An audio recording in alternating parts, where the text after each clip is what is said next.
My name is Beta Rock, and together we can change the world. 3 times on Sunday. This is two of three. Intended to be kind of like the church time. These are all the same. The thing that I guess I'm kind of going through again here is to say that this, I'll read the stock statement that I typed and have said a number of times. This platform is meant to provide daily opportunity to interact with God and with me.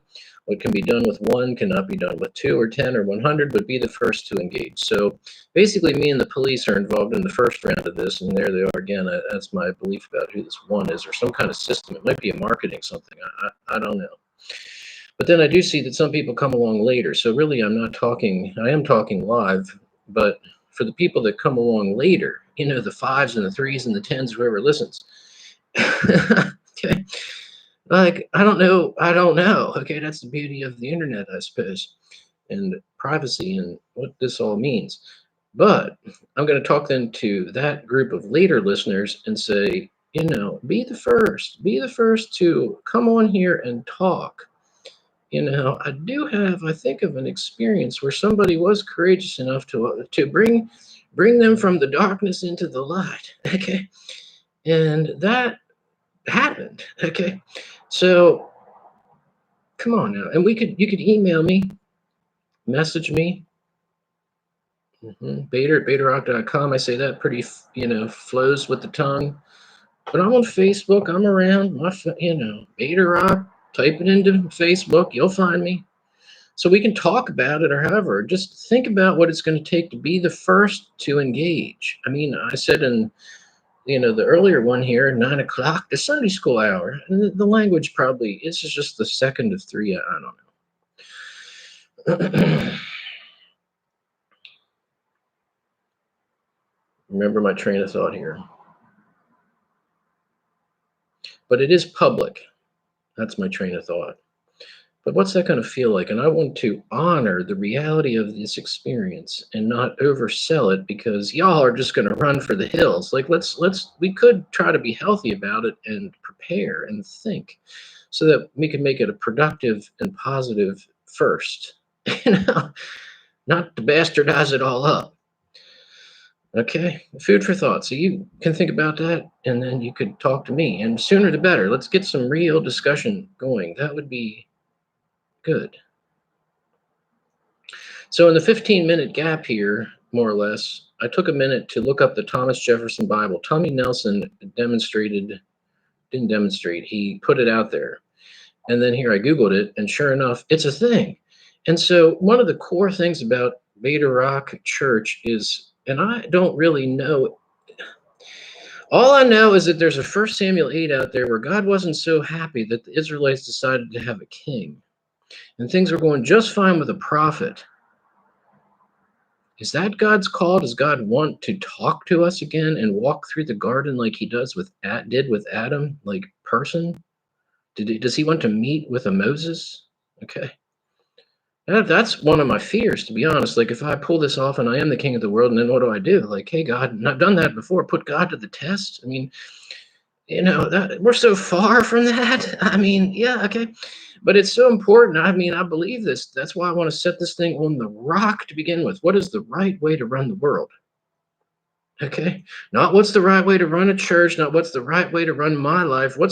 So we need to talk like this and let God take care of whether it happens. And the reality. Okay. But Thomas Jefferson, he's on the $2 bill. I was thinking about that when I went to the bathroom. It's a $2 bill, right? Okay. So, and he took the Bible and effed around with it. I mean, that is not good. Okay. And he's the guy that wrote to the bishop, the Baptist, something or other, that set the tone and paved the way for the separation of the church and the state and made this into something that we all just take up like a lapping dog and drink that this is good. No, this is not good. This is not good. And I mentioned to it about running around town here 3 or 4 weeks ago now, outside of the church, Catholic church. There was a guy that was sitting outside, and I'd seen him, and I'd run by, and it's like I can't see because I don't have my glasses, but I mean I really can't so very good. Like, and should I wave? What's going on? So I just decided the one time that and they haven't done it now, so I guess it was confession. But I went over there and I said, "What are you doing?" And then I didn't want to disturb whatever. I'm not Catholic or, so, but he's like, would you like to talk? And so we did. And then we talked about lots of different things. And it came down to the separation of the church and state. And he's like, oh, well, I wrote my master's degree paper about that. Oh, really? So, and I'm reading it. Okay. A little. Now I'm going to get through it. It's kind of hard to get my mind into it, but I even woke up thinking about it. Something that, anyway. So, and he was, probably asking the same kind of questions. But that right there, just to say, that's what, I want to be the king of the world, and I'm kind of relentless in letting anybody else have that control. Okay, part of new mean or me is just, look, I'm the best guy. If you're going to fight me for the title, fine, but I'm not going to yield it. Okay, but we need Sunday school teachers and other people underneath to, then the world is your oyster. Go for it. Want to have 1 million people? Fine. I don't know what motivates. I know what motivates me, and I believe then that same spirit can be put into other people. Right. So then, look, what do you want to do? You tell me what you think about. So you must have been thinking something. He didn't really answer that because, and then I've read his paper, and I don't think he's going to tell me. But so many things. Just don't complain about a problem. Tell me what you want to do to solve it. You're going to have a happy home inside of Beta Rock Church if you do that. Okay. What an opportunity. We're so bought into this idea that America has its way of voting for. That doesn't work for shit. Okay. That might quiet the masses, but this coronavirus, who knows how this thing's going to play out? When does sanity return? I mean, this is wrong from the beginning, and so and they're the hell with anybody that's going to get some kind of. I don't know. I don't know. I know it was wrong to start with. It was stupid. Here we are, just continuing along. I went to Walmart yesterday, and I did see in the USA Today about meat shortages. Well, there it was. There was no meat other than some expensive stuff. So it was there, but all the cheaper stuff was gone. And I looked at the one little measly piece of meat, and I'm like, I still got some meat left. I'll come back later and see maybe to get it all worked out. And I'm like, maybe. I mean, what happens if we start? I mean, and who knows? And this and all the different problems. We just don't know, right?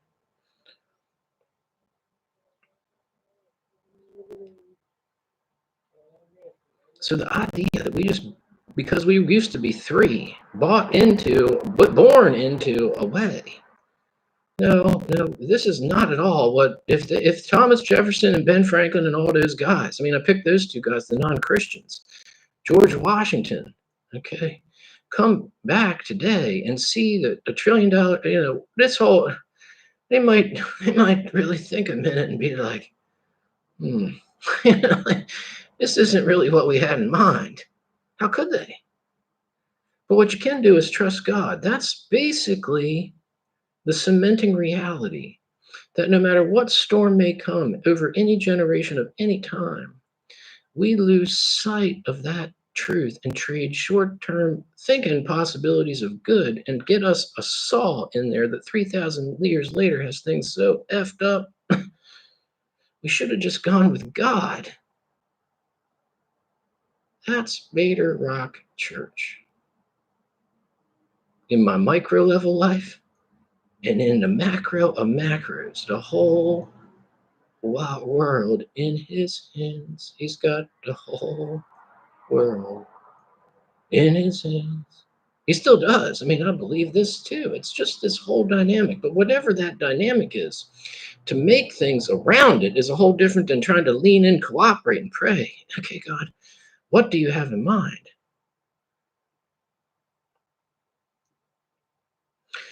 So right there, I'm looking up here. These are my jail notes because that's why that's why we're doing this, because I've got it into a place now where we're just going to basically get down to the call to action, which I didn't do the last time. Oh, geez, I beat it into the beginning, but then we cut it off with it didn't get us there. Are you ready to take a step of lordship and a full surrender? That's not good, and I didn't do it. Tell me about your sin. Beta@betarock.com. Message me. I continue to lean into every relationship that I have. Everyone. I think about even some have come back from the past that I'm thinking, I kind of liked it. Those fuckers were gone. Okay. But just see, that's not a good. I need to keep the door open for righteousness here. Okay. They can, it's one thing for them to be wrong, but it's another thing for me to be wrong. And I'm thinking about that and I need to do it, I guess. So try a little harder. One guy in particular. Anyway, the mysteries of God. So there appear to be 3 verses that speak to this. Ephesians 1:9. So, like here, like I don't know as king of the world is something kings need to know. Okay. But I know that God is good and God is sovereign and powerful and he's the best leader possible. So that's what I do know. Okay. So what I don't know is how it's going to go from the effed up scenarios we got today into the precious, glorious wonderfulness of that reality possibility. So then these verses are ones that I point to, okay, Ephesians 1:9, he made known to us the mystery of his will according to his good pleasure, which he purposed in Christ. And so these things then just this is why I like the Bible. It's not just something that you get dumped into you and don't like. It's like God's telling you things here. So when you cooperate, he's not trying to be a jerk. Okay, he'll send you to hell for sin. So but no, look, listen, he acknowledges a mystery. Okay, so that there is mystery is fine. We don't know how it's going to go from Donald Trump to God. Okay. Sounds like Barack Obama's back into trying to get the Democrat, surprise. Like, again, that's why we need a king, not a president that gets reelected. We need to trust our leader, that's me, and just let that happen. God had a prophet with no terms in terms of length, okay? 1 Samuel 8, and I'm simply the guy with balls big enough to say, let me do it. I'm humble enough, good enough. God help me. We need this person. Mystery, then. Then we can talk. Once we get some things set, God help us, we got one person to police right now. Deuteronomy 29:29. The secret things belong to our Lord, to the Lord our God, but the hidden, revealed things belong to us and to our children forever, that we may follow all the words of this law. Deuteronomy 20. Again, these are the 3 things that I found, and maybe they're comprehensive, just to speak to the reality of a secret and hidden thing. Daniel 2:22. He reveals deep and hidden things. He knows what it is in the darkness. He knows what it is in the darkness, and the light dwells with him. Okay, those are good. So anyway, then the next verse here, now shifting gears, we just, whoop, okay, so that's, are you ready to take a step of lordship and a full surrender? That's the Beta Rock message. We can talk about butterflies. Today we're going to talk about my jail reflections. But I all want everything to always crystallize down to that. Are you ready to take a step of lordship and a full surrender? That largely means, when God tells you to do something and you want to do something else, that you just go with God. And it can hurt sometimes, but it's important. It's a glorious thing to step into doing what God wants. Dealing with sin is tough. But at Beta Rock Church, I wanted to always be in your face because that's loving. Otherwise, you might go to hell according to Hebrews 10:26-31. Exodus 1:9. He said to his people, this is Pharaoh talking about Israel. Look, the people of Israel now outnumber us and are stronger than we are. And I heard Charles Stanley talk about that and the strength. When you put somebody under oppression, surprise, surprise, they get stronger. Okay. In every shape, I'm pushing towards 10 out of 10 in the 8 dimensions of wellness with a relentless pursuit like Lexus of perfection. And at least the physical, I'm getting pretty good. Better. Still old. I can't overcome being 45. I ache and creak a little ways that just aren't going to get better. Maybe. I can run. Strong. Dieting. Body fat. These kind of things. All in the effort to just be Ready.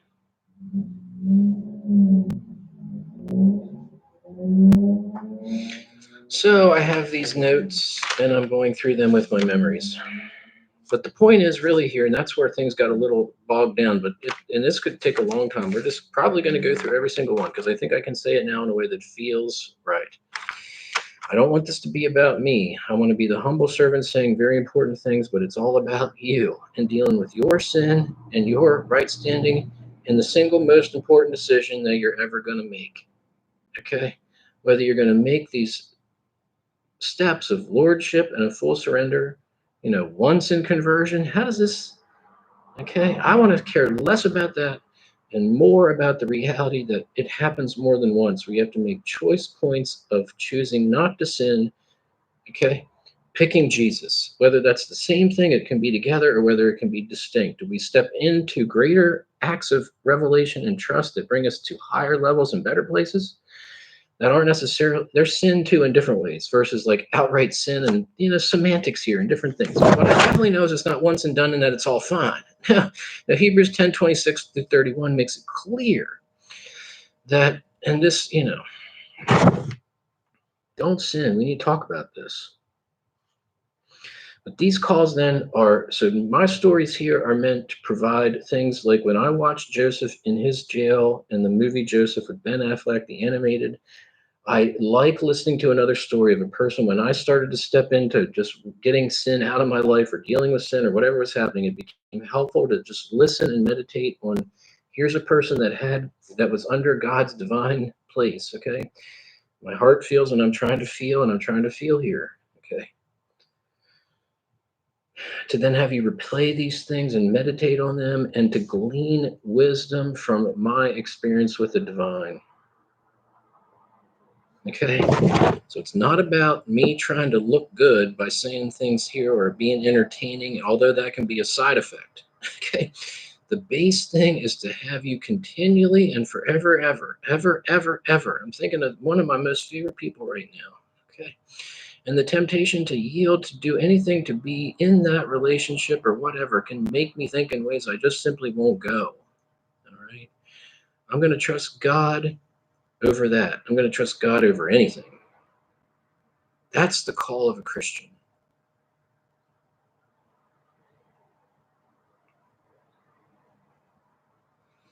So here we are, halfway through side one of 2 sheets. This won't be 1,000, but here we go. And I think I talked about this before, but we'll say it again. It says long nose hair. That's what I wrote. Do sexy people and people you want to be with have hair that grows out of their nose? Yeah, right? Like we do. In the movie 300, the number 2, Rise of an Empire, glabrous, shiny, and without hair. And I then Googled whether, because it is nice looking, right? Could they please, what does that happen? Is there something that happens? Like my calf, is that the bottom part of my leg, the hair does not grow in there and it looks better, like, is that because I did something? And there was articles on the internet about this happening, but the fact of being glabrous, that does not seem to be some kind of a condition that happens from being in some particularly good shape. But that was the word because they said it in that movie, and I Googled it, and I was like, okay, well, I'd like to know how to do this because how about my nose hairs? Let's have them stuck. Who talks like this? But like I said, and I think I did, like with the Chinese water torture, like how could that be bad? And you think, but somehow it's like the worst torture. They didn't do that in jail, but they do make you not have tools to trim your nose hair. So pretty much all the time I'd be in jail just pulling out any strands of hair. And sometimes they would be tricky. And so then like one day I would you could feel it like, oh, now that nose hair has become long. And it was like the most glorious freedom. Like, oh, that is now extracted out of there.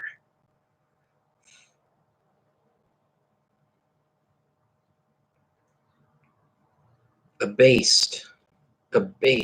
Jail is my abased story. I learned to be okay in abased living.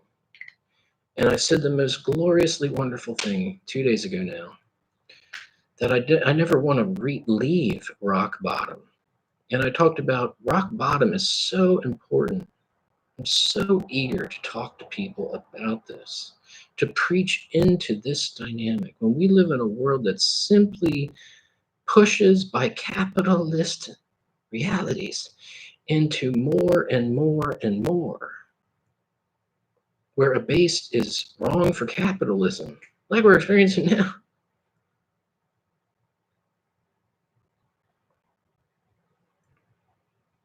But how to God, it's fundamental. Build your house on the rock, a good foundation on a solid spot. While the storms may come and go, but the peace of God you will know. Okay. And I learned it through long nose hairs and all these other things. Email me. It preaches, but it's better to talk. Exercise. So in jail, and at the time that I had gone the second time of the different times, but the longer of the two stints, the two times where it was 3 months, I had gotten in shape pretty good between jail 1 and 2, and then back, and I was on a protein thing, and protein costs money. Okay, carbs cost not money. Okay, you get a lot of carbs in jail, and I just gave up, and that was a factor, but it was also because I didn't want to get sweaty. I didn't want to be. It was depressing to get a shower, but I think now my mindset, I would probably exercise if I go back to jail. They give you 2 outfits, and I just would live with it. Like, what else am I going to do? I guess is my attitude. But you can't always go. There could be some real times where I'm sweating and stuck. Ugh. I just decided I wasn't going to care about exercise. And they keep you locked down quite a bit. I could do push-ups in bed. I mean, how do you really do this? I mean, if nothing, the place that they can put you in the hole, you can definitely do push-ups there. I've never been in the hole, other than you were, in quarantine.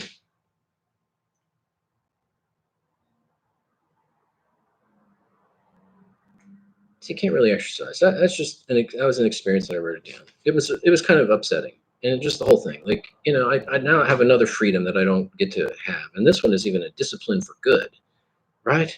But not in jail. So again, a base just means, what are your needs? What are your needs? You need to have a place to go to the bathroom. That one that you're fine with, okay. Water, food enough. That comes to mind. The stories in it. But I worked in the kitchen along the way. And so sometimes people would revolt with their food. They'd get their food tray and throw it around. So then they would punish the people back by giving them something that would come in a container and just be a balled up pile of the food, like crumble it all together, literally, and we're going to give you this. We have to feed you, okay? But you don't play nice, and we're going to minimize your needs down to the bottom. I didn't have that happen either, but I did see from these 2 or 3 people that would get that type of a meal. A based living where God can be every bit at work at this. Penitentiary, penance. Jail can be good. 1.5. But could it be better? Yeah.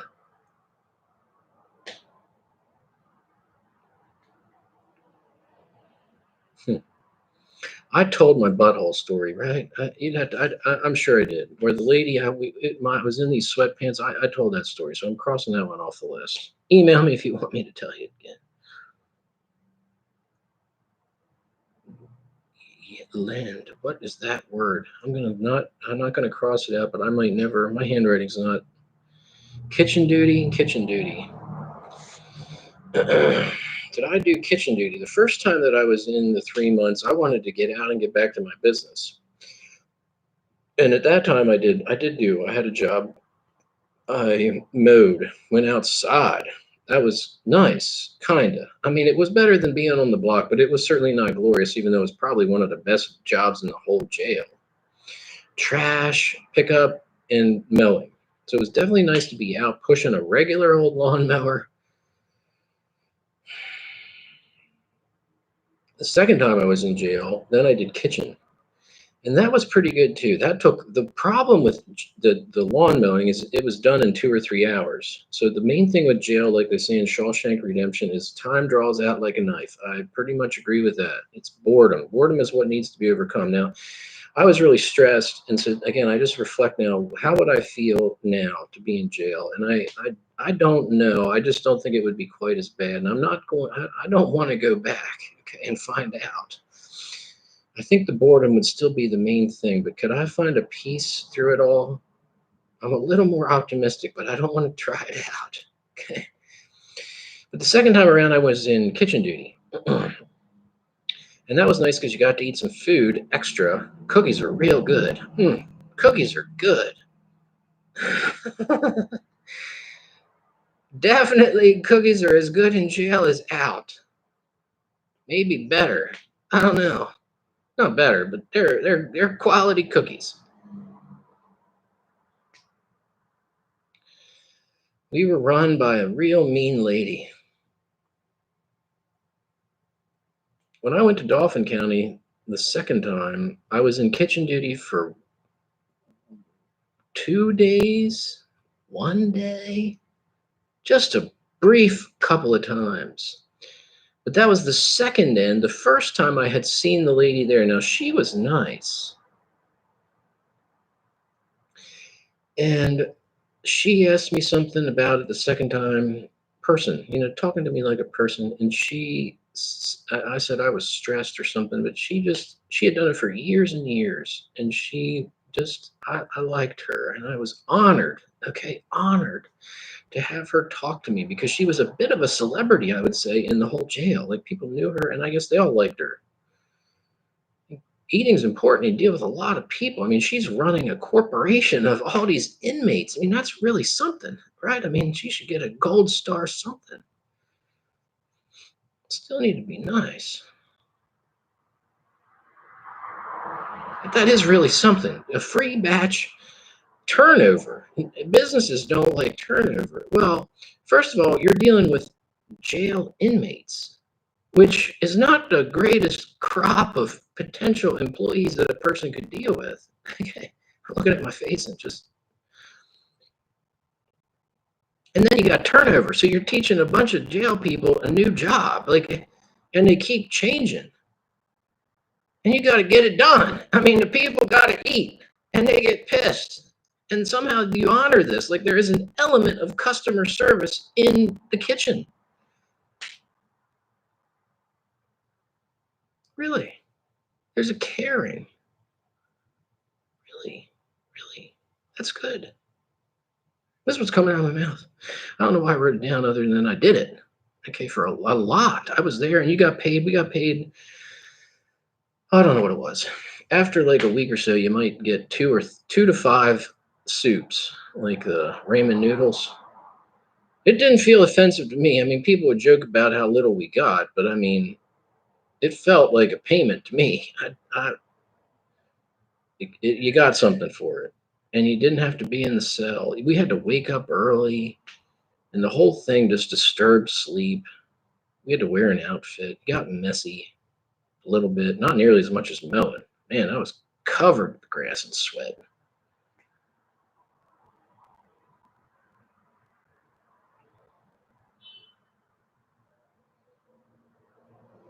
Looking there to think about want to be done with kitchen. It took a lot of time. Got to talk to the guys. What did I mainly do? I mainly took the tray and started the conveyor belt. When I went to jail, I didn't have shoulder surgery. I tore two. They have four rotator cuff muscles, and I tore two. And so, like scooping, and I've had the surgery now, and it's still not nearly good. But I couldn't do this, scoop. So they put me into the place at the beginning where my muscle could handle it, which was fine.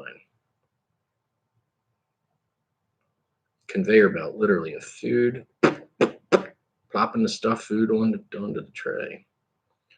And these trays that were mostly clean. I mean, we would pay a little attention and wipe it off, or if it was caked on there, we'd,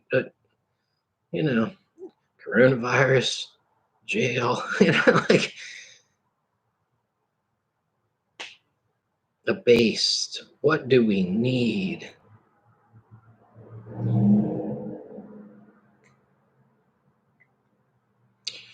Okay, well, here's two new words here. Singing almost fun. So this now we're bouncing around because that's how my mind was. But I've been saying this story about being in the white van that had an extradite, I think is the word, from Colorado to Pennsylvania. So again, it's fresh in my mind because I'm the only one that listens. But the one right before this, that not the only one, 10 or whoever, I don't know who follows, nobody talks to me about this. But I'm participating.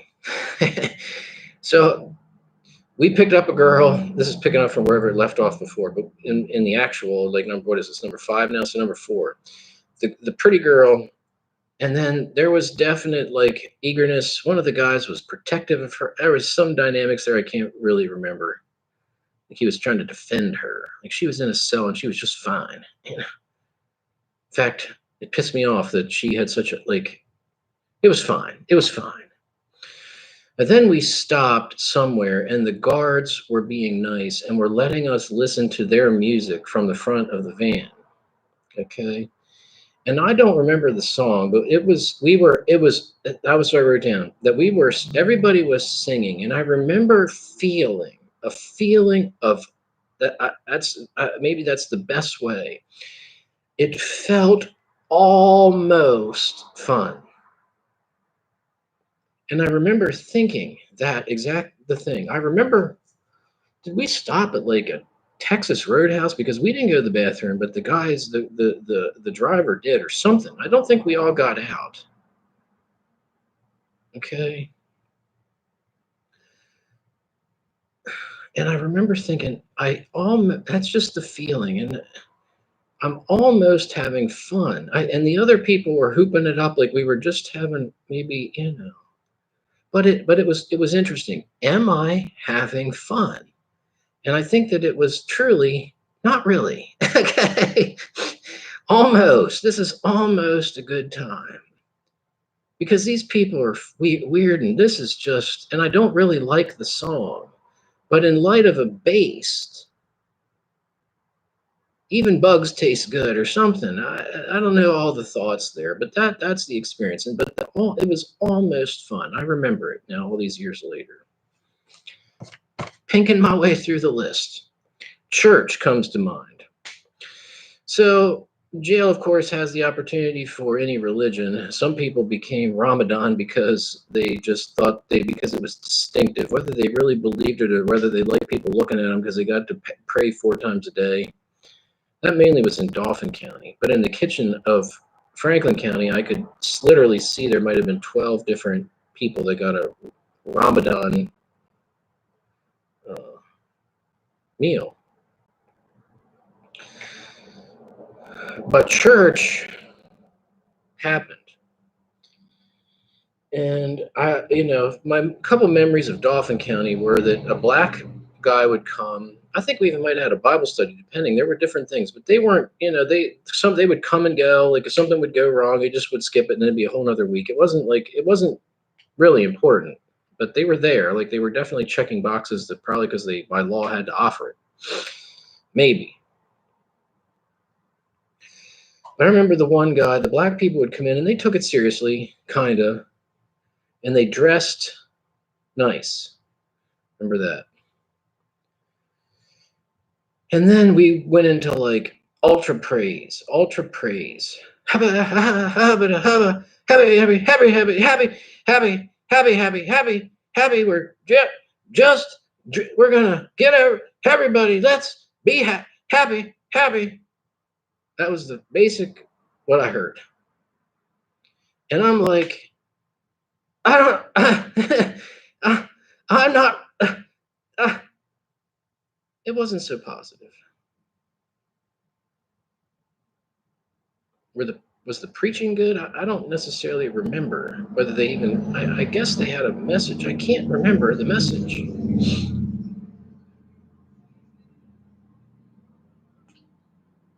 It's cold in the gym. It's cold a lot in jail in general. I got a white flannel shirt that made me almost warm. But and I think this time I was cold. I even left because I was too stressed. That's and there I might have been a couple other times. Then one time, just by coincidence, really, like we prayed, and then the next day I got out of jail, but no, I went to work release. Work release had church too, and it was people that go to minister into jails just they are more proud than they are helpful, pretty much. It, in theory, is a good opportunity, but they suck. Okay.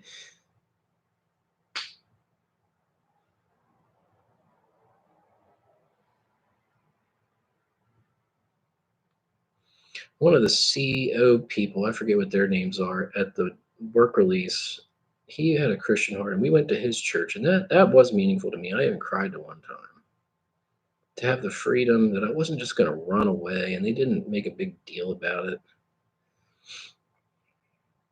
I remember being in the bathroom and just going to the bathroom at the regular old church. It was like went up and there was a food buffet, and I think they were doing it, and they just that was a nice memory, kind of. I was just trying to fit into some kind of box of God's glory, though, which not really. God was doing his God stuff, and all me trying to fit it into some kind of an understanding ultimately isn't how I feel like the value of jail is meant to do. To show me that a based life is really critical. Not a success story. We're not looking for a success story here. If that comes, so be it. But the based is where the real crux of everything right with God sits. That's what I learned.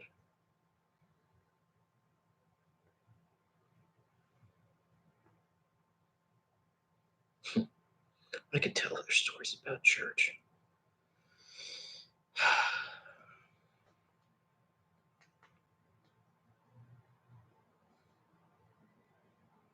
Banjo. How about I do it like that? Because they're not positive. So for now, I'm just gonna leave that off of public. Too much potential to tie in people that I don't mean to really attack this way. I'd rather heal it sometime later under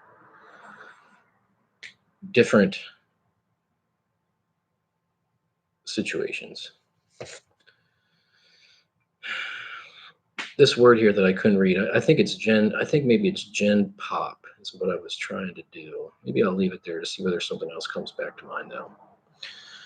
Dolphin in and out longer, pro wrestler. Dolphin in and out longer. I was trying to, how many times did I go? I think I might have come up with 6 or 7, but only 2 times were 3 months each one. So that was a whole different experience. The time before jail number 1 had me getting bailed out, but it had a high enough bail that I think it cost $3,000 to get out. And then I did. And then I went to jail.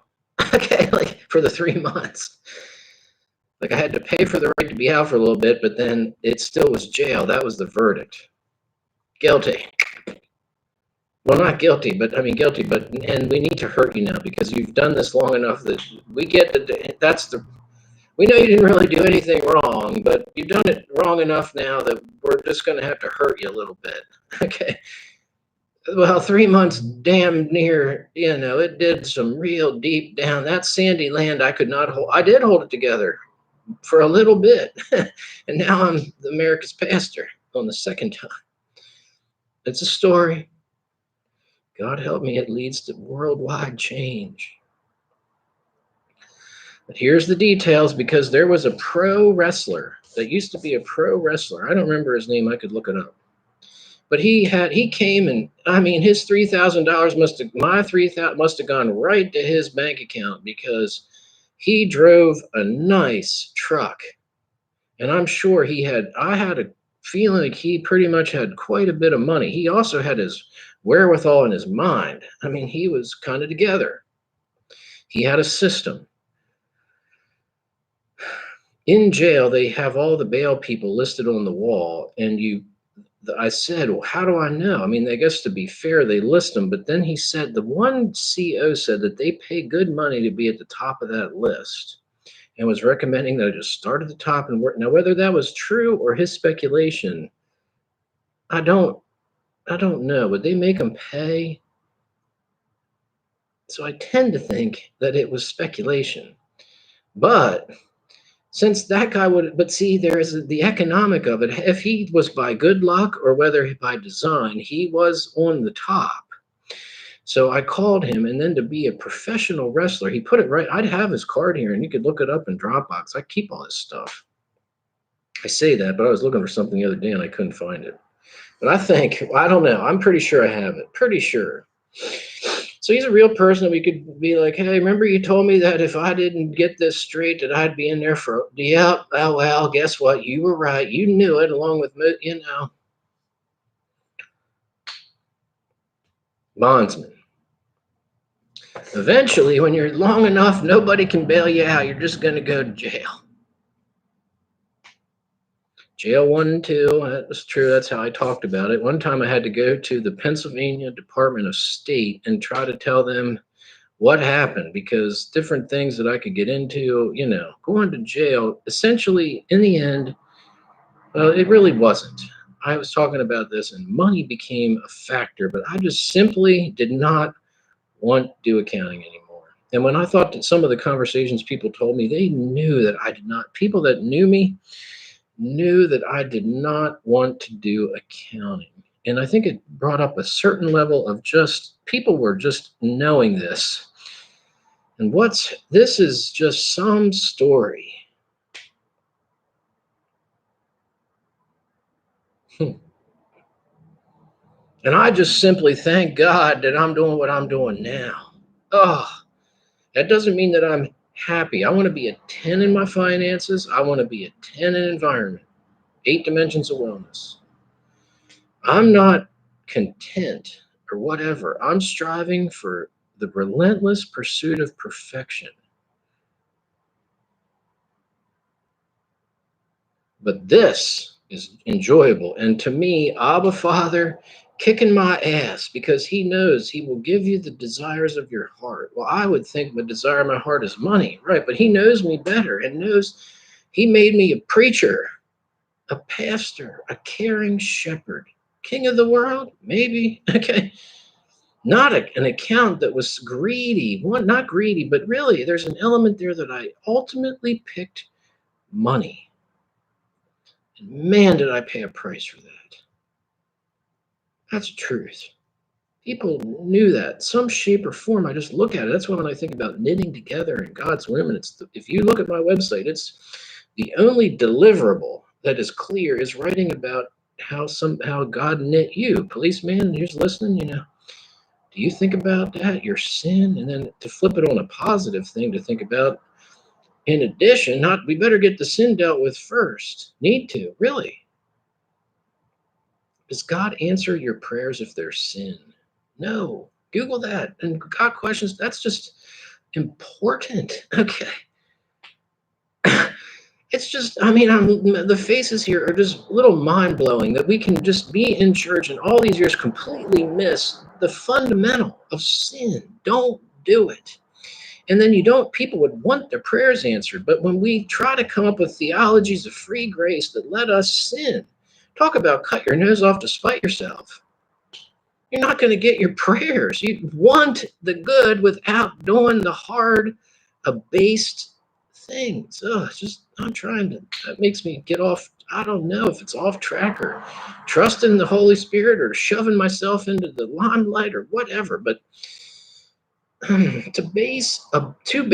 abased is just important. And the things that we don't want to talk about, which I want to talk about, but I think it's okay to say people don't want to talk about this.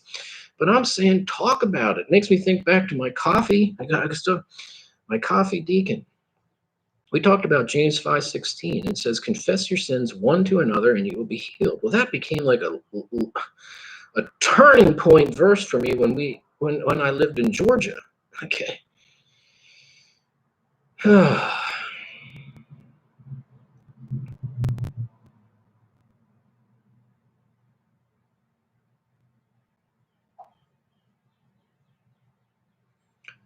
group there, we.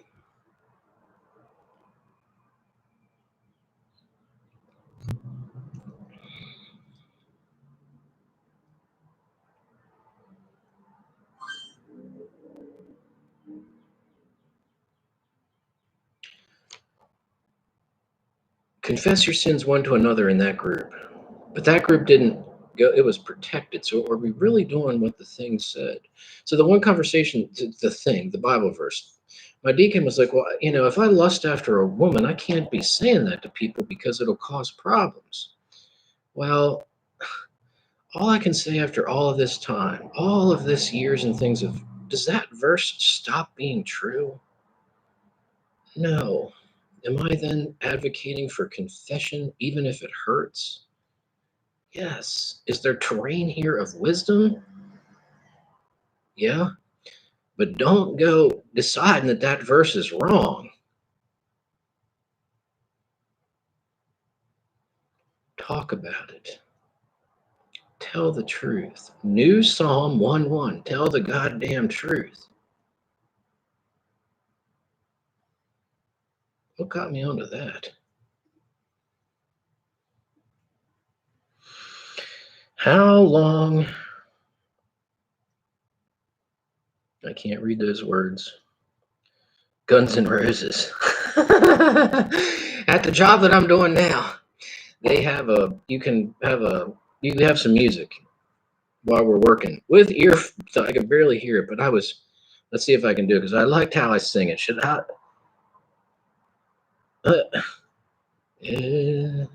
Every night has its dawn. And then the rest of it. That's really the part because is there more here? Just like every cowboy. I mean, no, that's not but I like the singing. Then it became more fun about singing. Sings a sad, sad song. Let's Google this. I'm gonna Google this. I think we're having fun, right? Guns and every rose has its thorn. Because I said to the guy, I think that's the name of the song. So that's okay. That appears to be true. Lyrics. Let's see if there's anything else in the song because I could only really remember that part. I don't think this is going to be in the new Psalms, but this might be. That's right. Every night has its dawn. That's true. A time for planting and harvest. A time for that. And the new there's I'll Google that, but maybe we'll be done now. Let's see. We both lost sight of steel in the dead of night, although we both lie close together. This doesn't sound very biblical to me. We feel miles apart inside. Was it something I said? Did my words not I don't know. I have to study this closer. But I definitely knew that part. That's what came to mind, and it was fun to sing it. And then I took it over to the kid that was running this thing, and I said, "Put that on there," and he smiled. And then he is young, so I don't even know if he knew the song, but I don't know that. But he didn't. I gave it, and I took and he took the book. I'm like, what are you trying to do? I think because he wanted to remember. I'm like, you don't know that song? Every night has its dawn. I mean, from Jail. That would have been a good one. Yeah, I mean, people would tell me it's going to get better, or this kind of not really as good. But look, and then when you can sing it with the heart of Guns N' Roses, every night has its dawn. Oh, that's a song. That's a song when it gets down deep. Okay, to talk into a bass living, to dance with the angels, where the strongest part of my flesh lives. I mean, that's just what's coming out. Okay. Does God give us the desires of our heart? What are those? I don't know is the truth, but when I see these little glimmers, what I know is I'm going to stand on Jesus and say it and wait and trust with eyes just like I got right there. What did Michael W. Smith say when he was 10 years old? And how did he say it? Oh, something. Let me try. God help me. maybe that Jesus is exactly who he said he was. Come, what he said, oh my gosh, oh my goodness is how he said it. No, that's not what you were feeling. You were thinking, oh my God. But you didn't want to say it in a cursing way, but the feeling was off to minimize the word. It wasn't, oh my goodness. That's not what you were thinking. You were thinking, oh my God, Jesus is who he said he was. Right. Okay. The poetry of the Psalms, the reality of the human experience, the cry of pain, as it's just laid out so plainly by David. And I guess the other psalmists, I can't tell who does them. That version of the Bible there that I've been reading doesn't say who. But I feel it when that phrase is there with Guns N' Roses. Every night as it's dawn. I'm in the dawn now, looking around. What do you got for me, God? Are you ready? We're done. Are you ready to take a step of Lord? Wasn't this fun? Is this fun? Are you ready to take a step of lordship and a full surrender? We can sing Guns N' Roses together. Let's go through that and make a new Guns N' Roses. Get it to PG-13. Now we want it to be R for ripe. Okay. R for right. R-I-G-H-T. Right. Righteousness. Every night. Sung by the best. Has its dawn. Just like every cowboy sings a cowboy. That's an alpha male. Sad song. David, the king of the city of David. Okay, there's something there too. Every night has its dawn. Just like every cowboy sings a sad song. Every rose, do we yin and yang? Some of this is just what's coming. I want to be done now, but I don't want to. Is that good? Okay. BaderBaderRock.com. I am an entertaining person, am I not? Get to know me. Reach out, trust. There might be one now.